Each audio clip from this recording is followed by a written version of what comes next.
میں اس کو تو ہمارے اسٹوڈنٹ مختلف یونیورسٹیوں میں رہتے ہیں, دنیا کی یونیورسٹیوں میں مکس تعلیم ہے, ہاسٹل میں ایک لڑکی ایک لڑکا آ گئے ہیں جی, ان کو کمرہ الاٹ ہو گیا کہ اس ہاسٹل کے کمرے میں تم نے رہنا ہے.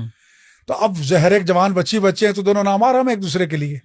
اگر وہ اس شرط کے ساتھ یا جو بھی شرائط رکھنا چاہیں مطاع کر لیں کہ جب تک ہم یہاں اس یونیورسٹی میں پڑھ رہے ہیں, یہاں پر موجود ہیں, ہم ایک دوسرے کے لیے محرم ہیں.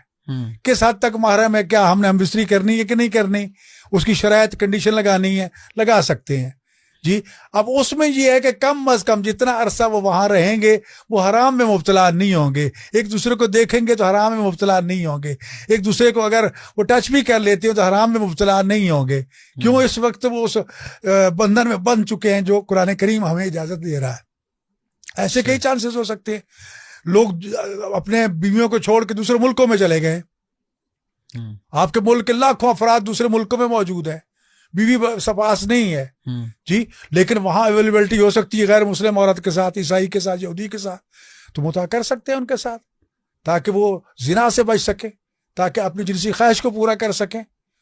تو اس کی اجازت بھی موجود ہے اور وہاں سہولت بھی موجود ہے. ڈاکٹر صاحب مجھے زنا کی ڈیفینیشن بتائیں, کیا ہوتی ہے زنا؟ وہ ہے کہ زنا, دیکھو زنا کا ویسے تو مفہوم بہت وسیع ہے, لیکن مختصر یہ ہے کہ دو نامحرم مرد یا عورت جو ہیں وہ ایک دوسرے کے ساتھ بغیر نکاح کے, بغیر وہ نکاح دائمی ہو یا نکاح منقطع ہو یا جسے مطاع کہہ رہے ہیں ہاں جی, اس کے بغیر اگر وہ ایک دوسرے سے بوس و کنار کرتے ہیں, ایک دوسرے کے ساتھ ٹچ ہوتے ہیں, ہم بستری کرتے ہیں, وہ زنا.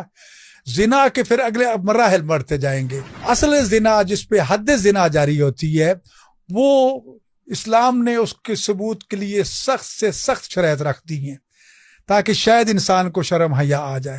اس میں کہا گیا جب تک 4 عادل مرد گواہ جو ہیں, عادل سے مراد جو صوم و صلات کے پابند ہیں, محرمات کے تارک ہیں, واجبات کے پابند ہیں, وہ ان کو اس طرح ہم بستری کرتے ہوئے دیکھیں, صرف سویا ہوا نہ دیکھیں یا ایک کمرے میں نہ دیکھیں جی, اس طرح دیکھیں کہ جو لفظ اصطلاح بیان ہوئی ہے کہ جس طرح سوئی کے نکے میں آپ دھاگا ڈالتے ہیں اس طرح وہ آپس میں جماع کرتے ہوئے دیکھ لیں, اور ٹائم, گواہی, طریقہ, ہر چیز ان کا ایک میچ کر جائے تو اس کو زنا کہتے ہیں. آپ لوگ نیاز میں گندگی ڈالتے ہیں لوگوں کو کھلانے کے لیے اور گھوڑے کا تھوک ملا دیتے ہیں, کیا یہ بات درست ہے؟ سراسر جھوٹ ہے, سراسر جھوٹ ہے. سوال یہ ہے کہ میں آج میڈیا کا دور ہے, ہر ہاتھ میں ٹیلی فون ہے, کیمرہ ہے, کوئی تو تصویر سامنے آ جائے.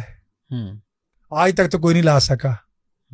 اگر من گھڑت الزام, کیونکہ بڑے بڑے مفتیوں نے فتوے دے دیے تھے, ذکر الحسین علی الواعظ حرام, امام غزالی کا فتویٰ آ گیا کہ جناب واعظ پر امام حسین کا ذکر کرنا حرام ہے. کیوں جی؟ اس سے بغض صحابہ پیدا ہوتا ہے. یہ تو آپ نے کلیئر کر دیا. نہیں کلیئر تو میں نے کر دیا. سوال یہ ہے کہ یہ سراسر جھوٹ ہے, الزام ہے. ایک لڑکا اور ایک لڑکی آپس میں سیکس کر رہے ہیں اور وہ کہہ رہے ہیں کہ ہم نے مطاع کر لیا.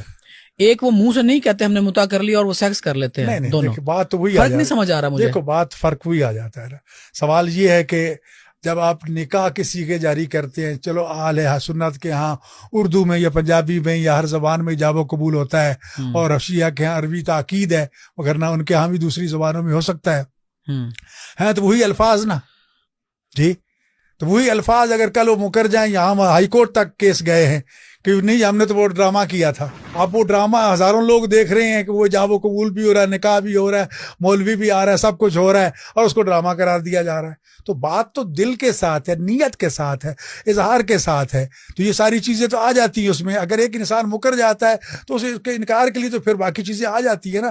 لیکن بنیادی طور پر آپ اس شک و شبہ میں صرف مطاع کے لیے کہیں تو وہ نہیں ہے. وہ تو نکاح کے آپ نے کہنا کہ وہ حرام کام میں مبتلا ہو رہی ہے. ہاں وہ میں بتا رہا ہوں. حرام کام سے کیا مراد ہے؟ دیکھو میں عرض کرتا ہوں, اگر یہ بہت سے چانسز ہو سکتے ہیں. مثلا